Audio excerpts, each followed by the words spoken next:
সবাই বলে হাফিজুর রহমান ভালো, আল্লাহ বলেন ও হাফিজুর রহমান, কেউ না জানে আমি তো জানি তোর হাত গুনার কারণে নাপাক।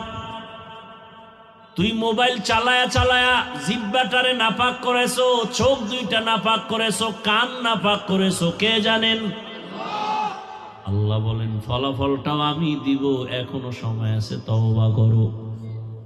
ও আমার কলিজার যুবক, তোমার মতো যুবক যদি এখনো দিনের পথে থাকিয়া চাকরি করে, ব্যবসা করে, বলো তুমি পারবা না কেন?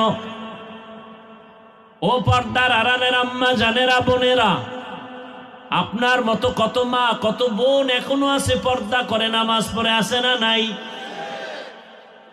ভিন্ন মা বোনকে বলছি, মা আপনারা কেন মার্কেটে মার্কেটে ঘুরেন, দোকানে ঘুরেন, মোবাইলে